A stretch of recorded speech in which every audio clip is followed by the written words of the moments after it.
ಶ್ರೀ ವೆಂಕಟೇಶಂ ಲಕ್ಷ್ಮೀಶಂ ಅನಿಷ್ಟಗ್ನಮವಿಷ್ಟದಂ ಚತುರ್ಮುಖೇ ರತನಿಯಂ ಶ್ರೀನಿವಾಸಂ ಭಸಿನಿಶಂ ಆನಂದ ತೀರ್ಥವರದೆ ದಾನವಾರಣ್ಯ ಪಾವಕೆ ಜ್ಞಾನದಾಯೇನಿ ಸರ್ವೇಶಿ ಶ್ರೀನಿವಾಸ್ಯಸ್ತು ಮೇ ಮನಃ. ಕೃಷ್ಣಾಯ ವಾಸುದೇವಾಯ ದೇವಕೀ ನಂದನಾಯ ಚ ನಂದ ಗೋಪಕುಮಾರಾಯ ಗೋವಿಂದಾಯ ನಮೋ ನಮಃ. ಆಚಾರ್ಯರ ಮಧ್ವ ಪರಂಪರೆಯಲ್ಲಿ ಬರುವ ಎಲ್ಲ ಯತಿಶ್ರೇಷ್ಠರಿಗೆ ದಾಸವರಣ್ಯರಿಗೆ ನಮ್ಮ ನಿಮ್ಮೆಲ್ಲರ ಮುಖಾಂತರ ಶಿರಸಾಷ್ಟಾಂಗ ನಮಸ್ಕಾರ ಸಲ್ಲಿಸ್ತಾ, ಶ್ರೀ ರಾಘವೇಂದ್ರ ಸ್ವಾಮಿಗಳ ಸದ್ಭಕ್ತರೇ, ಇವತ್ತಿನ ನುಡಿ ಸ್ಮರಣೆ ನಮನ 281ನೇ ನುಡಿ ಸ್ಮರಣೆ ನಮನ. ಈ ಒಂದು ಭಾಗದಲ್ಲಿ ವಾದೇಂದ್ರ ತೀರ್ಥ ಶ್ರೀಪಾದಂಗಳವರ ಆರಾಧನೆ ಕೂಡ ಬರ್ತಾ ಇದೆ. ಅದರ ಜೊತೆಗೆ ದಾಸ ಪರಂಪರೆ ಬರ್ತಕ್ಕಂಥ ಮೋಹನ ದಾಸರ ಒಂದು ಆರಾಧನೆ ಕೂಡ ಬರ್ತಾ ಇದೆ. ನಮಗೆ ವಾದೇಂದ್ರ ತೀರ್ಥ ಶ್ರೀಪಾದಂಗಳವರ ಒಂದು ವಿಶೇಷತೆ ಏನಂತ ಹೇಳಿದರೆ, ಅವರು ಕೂಡ 17ನೇ ಶತಮಾನದಲ್ಲಿ ಆ ವಿಷಯ ನಮ್ಮ ಶ್ರೀ ರಾಘವೇಂದ್ರ ಸ್ವಾಮಿಗಳ ಪೂರ್ವಾಶ್ರಮದ ಮಗ ಲಕ್ಷ್ಮೀನಾರಾಯಣ ತೀರ್ಥರು, ಅವರ ಮಗ ಪುರುಷೋತ್ತಮ ಆಚಾರ್ಯರು, ಅವರ ಒಂದು ನಂತರ ಅವರ ಮಗನೇ ಶ್ರೀನಿವಾಸಾಚಾರ್ಯರು ಅಂತ ಹೇಳಿ ಅಂತ ವಿಶೇಷವಾಗಿ, ಯಾಕಂದರೆ ಶ್ರೀ ರಾಘವೇಂದ್ರ ಸ್ವಾಮಿಗಳ ಪೂರ್ವಾಶ್ರಮದ ಮೊಮ್ಮಗ. ಅಂದರೆ ರಾಯರು ಇರೋ ಕಾಲಕ್ಕೆ ರಾಯರು ತಮ್ಮ ಶಿಷ್ಯರಿಗೆ ಪಾಠ ಹೇಳೋ ಕಾಲಕ್ಕೆ ಸಣ್ಣ ಒಂದು ಮಗು ಬಂದು ಅವರ ತೊಡೆ ಮೇಲೆ ಆಡ್ತಿತ್ತಂತೆ. ಅದು ತೊಡೆ ಮೇಲೆ ಆಡೋ ಕಾಲಕ್ಕೆ ಶಿಷ್ಯರು ಕೇಳಿದ್ರಂತೆ, ಯಾಕೆ ನಿಮ್ಮ ಭಾಳ ಪ್ರೀತಿ ಮಾಡಿ ನಿಮ್ಮ ತೊಡೆ ಮೇಲೆ ಆಡ್ತಾ ಇದೆ ಅಂತ ಕೇಳಿದಾಗ, ಇಲ್ಲಪ್ಪ ಸಾಮಾನ್ಯ ಮಗು ಅಲ್ಲದು, ಮುಂದೆ ನನ್ನ ನಂತರ 5ನೇ ಒಂದು ಯತಿಶ್ರೇಷ್ಠರು ಆಗ್ತಕ್ಕಂಥ ಭಾಗ್ಯ ಈ ಕೂಸಿಗಿದೆ, ಮುಂದೆ ಅವರೇ ವಾದೇಂದ್ರ ತೀರ್ಥರು ಅಂತ ಹೇಳಿ ಅವ್ರ ರಾಯರು ತಾವಿದ್ದಾಗೆ ಅದನ್ನು ಹೇಳಿದರಂತೆ. ಅಂಥ ರಾಘವೇಂದ್ರ ಸ್ವಾಮಿಗಳ ಒಂದು ಪೂರ್ಣ ಅನುಗ್ರಹಕ್ಕೆ ಪಾತ್ರರಾದವರು ಅಂತ ಹೇಳಿದರೆ ವಾದೇಂದ್ರ ತೀರ್ಥ ಶ್ರೀಪಾದಂಗಳವರು. ಅವರು ಒಂದು ಗುರು ಗುಣಸ್ತವನ ಅಂತ ಹೇಳಿ ಒಂದು ಗ್ರಂಥ ಬರೆದಿದ್ದಾರೆ. ಅದನ್ನು ರಾಯರು ಮುಂದೆ ಅದನ್ನು ಒಪ್ಪಿಸಿದರಂತೆ, ತಾವು ಬರೆದಂಥ ಗ್ರಂಥ ಅನ್ನೋಕಂದ್ರೆ ಅವರು 6 ಗ್ರಂಥಗಳನ್ನು ಬರೆದಿದ್ದಾರೆ. ಆ ಗ್ರಂಥಗಳನ್ನು ಒಪ್ಪಿಸೋ ಕಾಲಕ್ಕೆ ಆ ಗುರು ಗುಣ ಸ್ತವನ ಕೇಳಿದಾಗ ಸಾಕ್ಷಾತ್ ರಾಯರ ಮೂಲ ವೃಂದಾವನೆ ಅಲ್ಲಾಡಿದಂತೆ. ಅಂದರೆ ಅವರು ಬರೆದಂಥ ಗ್ರಂಥಕ್ಕೆ ಅವರು ಸಾಕ್ಷಿಯಾಗಿ, ನೀನು ಬರೆದಂಥ ಗ್ರಂಥ ಅತ್ಯಂತ ಒಂದು ಸ್ತುತವಾಗಿದೆ, ಅದನ್ನು ಪ್ರತಿಯೊಬ್ಬರು ಅದನ್ನು ಅನ್ನಲೇಬೇಕು ಅಂತ ಹೇಳ್ತಕ್ಕಂಥ ರಾಯರು ಅದಕ್ಕೆ ತಮ್ಮ ರಾಜಮುದ್ರೆಯನ್ನು ಹಾಕಿದರು. ಅಂಥ ಶ್ರೀ ರಾಘವೇಂದ್ರ ಸ್ವಾಮಿಗಳ ಕೃಪಾ ಕಟಾಕ್ಷಕ್ಕೆ ಪಾತ್ರರಾದವರು ವಾದೇಂದ್ರ ತೀರ್ಥ ಶ್ರೀಪಾದಂಗಳವರು. ಯಾಕಂದರೆ ತಮಗಾಗಿ ಮಾಡಿಸಿದ ವೃಂದಾವನವನ್ನು ವಾದೇಂದ್ರ ತೀರ್ಥರಿಗೆ ಕೊಟ್ಟರು. ಇವತ್ತು ನೀವು ಮಂತ್ರಾಲಯಕ್ಕೆ ಹೋದಾಗ ಮೂಲ ವೃಂದಾವನದ ಜೊತೆಗೆ ಮೊದಲಿಗೆ ಹನುಮಂತ ದೇವರ ದರ್ಶನ ತಗೋತೀರಿ, ನಂತರ ರಾಯರ ಮೂಲ ವೃಂದಾವನ ದರ್ಶನ ತಗೊಂಡು ಅದೇ ನೇರವಾಗಿ ಬಂದಾಗ ನೆಕ್ಸ್ಟ್ ನಮಗೆ ಮೊದಲು ಕಾಣುವುದೇ ವಾದೇಂದ್ರ ತೀರ್ಥರ ಒಂದು ವೃಂದಾವನ ದರ್ಶನ.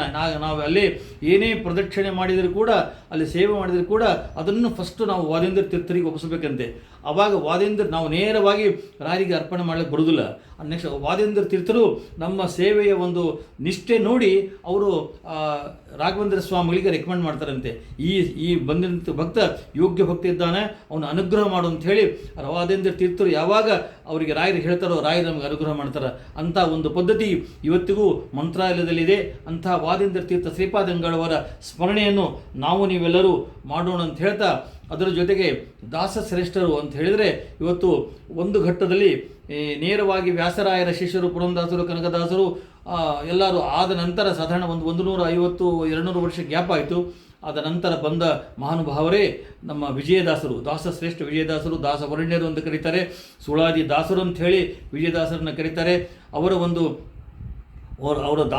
ವಿಜಯದಾಸರಿಗೆ ಒಬ್ಬ ಹೆಣ್ಣು ಮಗಳು ಆ ಚಕ್ರತೀರ್ಥದ ನದಿಯಲ್ಲಿ ನಿಂತು ಮಗನ್ನು ನದಿಯಲ್ಲಿ ಹಾಕಿ ತಾನು ಹಾರಬೇಕಂತ ಹೇಳಿದಾಗ ವಿಜಯದಾಸರು ಹೋಗಿ ಅದನ್ನು ತಡೆದು ಆ ಮಗುವನ್ನು ದತ್ತಕ್ಕೂ ತಗೊಂಡು ಆ ಮಗನಲ್ಲಿರ್ತಕ್ಕಂಥ ಋಣ ವಿಚಿತ್ರ ರೋಗ ಮೈ ತುಂಬ ಇದಾಗಿ ಕಜ್ಜಿಯಾಗಿಬಿಟ್ಟಿದ್ದು, ಅದನ್ನು ಅವರ ಹಸ್ತಸ್ಪರ್ಶದಿಂದ ಅದನ್ನು ನಿವಾರಣೆ ಮಾಡಿದರು. ಯಾಕಂತ ಹೇಳಿದರೆ ಅವ್ರಿಗೆ ಗೊತ್ತಿತ್ತು, ಅವರು ಅದನ್ನೇ ಸಾಕೋ ಮಗ ಅಂತ ಮಾಡಿ ಅದಕ್ಕೆ ಮೋಹನ್ ಅಂತ ಹೇಳಿ ಹೆಸರಿಟ್ಟರಂತೆ.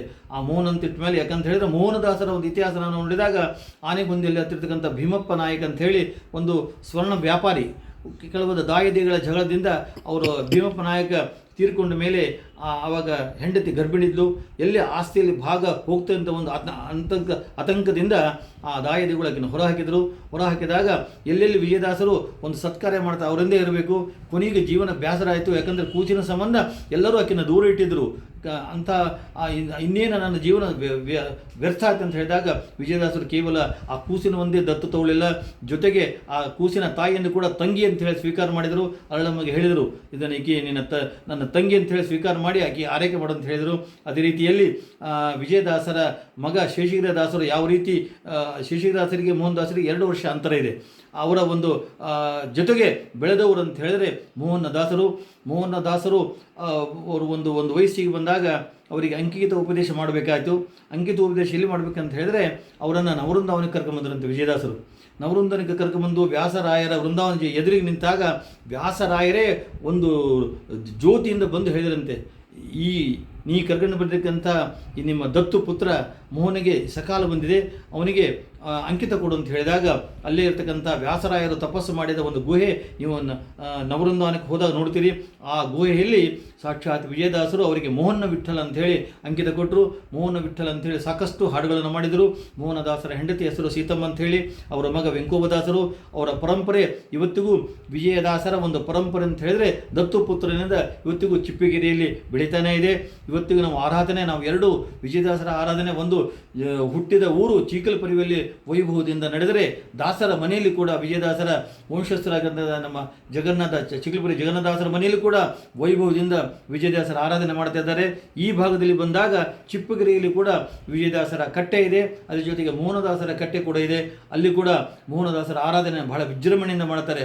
ಅಂತಹ ಮೋಹನದಾಸರ ಸಂಪತ್ತು, ಅವರು ಮಾಡಿರ್ತಕ್ಕಂಥ ಗ್ರಂಥಗಳು, ಅವರು ಗುರುಗಳ ಕೇವಲ ತಂದೆ ಅಂತ ಹೇಳಿ ಸ್ವೀಕಾರ ಮಾಡಲಿಲ್ಲ, ಗುರುಗಳು ಅಂತ ಹೇಳಿ ವಿಜಯದಾಸರನ್ನು ಸ್ವೀಕಾರ ಮಾಡಿದರು. ಅಂತಹ ಮೋಹನದಾಸರ ಸ್ಮರಣೆ ಮಾಡಿದರೆ ನಮಗೆ ಯಾವ ರೋಗಗಳಿಲ್ಲ. ಯಾಕಂದರೆ ಆ ರೋಗಗಳ ರಕ್ಷಣೆ ಮಾಡತಕ್ಕಂಥ ದಿವ್ಯ ಶಕ್ತಿ ಯಾರಂತಂದರೆ ಸಾಕ್ಷಾತ್ ವಿಜಯ ವಿಠ್ಠಲನೇ ನಮಗೆ ಅನುಗ್ರಹ ಮಾಡ್ತಾನೆ. ಮೋಹನದಾಸರ ಆರಾಧನೆಯಲ್ಲಿ, ವಿಜಯದಾಸರ ಆರಾಧನೆಯಲ್ಲಿ ನಾವು ಏನಾದರೂ ಪಾಲ್ಗೊಂಡ್ರೆ ನಮಗೆ ವಿಜಯ ವಿಠ್ಠಲನೇ ನಮಗೆ ಅನುಗ್ರಹ ಮಾಡ್ತಾನೆ ಅಂತ ಹೇಳ್ತಾ ಇವತ್ತು ನುಡಿ ಸ್ಮರಣೆ ಕೇಳಿದ ಅಂದರೆ ಇವತ್ತು ನಾವು ಮೋಹನದಾಸರ ಸ್ಮರಣೆಯನ್ನು ಕೂಡ ಮಾಡಿದ್ದೀವಿ. ಅದರ ಜೊತೆಗೆ ವಿಜಯದಾಸರ, ಕನಕದಾಸರ, ಪುರಂದರದಾಸರ ಸ್ಮರಣೆ ಜೊತೆಗೆ ವಾದೇಂದ್ರ ತೀರ್ಥ ಶ್ರೀಪಾದಂಗಳವರ ಸ್ಮರಣೆಯನ್ನು ಕೂಡ ನಾವು ನೀವೆಲ್ಲರೂ ಮಾಡಿದ್ದೀವಿ ಅಂತ ಹೇಳ್ತಾ, ಯಾಕಂತ ಹೇಳಿದ್ರೆ ಉಪೇಂದ್ರ ತೀರ್ಥರಿಂದ ವಾದೇಂದ್ರ ತೀರ್ಥರು ಸನ್ಯಾಸಾಶ್ರಮ ಸ್ವೀಕಾರ ಮಾಡಿದರು. ಅಂಥ ಮಹಾನುಭಾವರು ವಾದೇಂದ್ರ ತೀರ್ಥ ಶ್ರೀಪಾದಂಗಳವರ ಸ್ಮರಣೆಯನ್ನು ನೀವೆಲ್ಲರೂ ಮಾಡೋಣ ಅಂತ ಹೇಳ್ತಾ, ಮತ್ತೊಮ್ಮೆ ಈ ನುಡಿ ಸ್ಮರಣೆ ಕೇಳಿದ ಪ್ರತಿಯೊಬ್ಬರ ಮನೆಯಲ್ಲಿ ನಿರಂತರವಾಗಿ ಶುಭ ಕಾರ್ಯಗಳು ಆಗಲಿ. ಎಲ್ಲರೂ ಭಗವಂತನ ನಾಮಸ್ಮರಣೆ ಕಲಿಯುವುದರಲ್ಲಿ ನೀವೇನು ಹವನ ಹೋಮಕ್ಕಿಂತ ಭಗವಂತನ ನಾಮಸ್ಮರಣೆ ಯಾರು ನಿರಂತರವಾಗಿ ಮಾಡ್ತಾರೋ, ಯಾರು ಪಾರಾಯಣ ಮಾಡ್ತಾರೋ, ರಾಯರ ಅಷ್ಟೋತ್ತರ ಯಾರು ಮಾಡ್ತಾರೋ ಅವರಿಗೆ ಭಗವಂತ ವಿಶೇಷ ಅನುಗ್ರಹ ಮಾಡ್ತಾ ಅಂತ ಹೇಳ್ತಾ ಈ ನುಡಿ ಸ್ಮರಣೆ ಕೇಳಿದ ಎಲ್ಲರಿಗೂ ಅಭಿನಂದನೆಗಳು, ಅಭಿವಂದನೆಗಳು.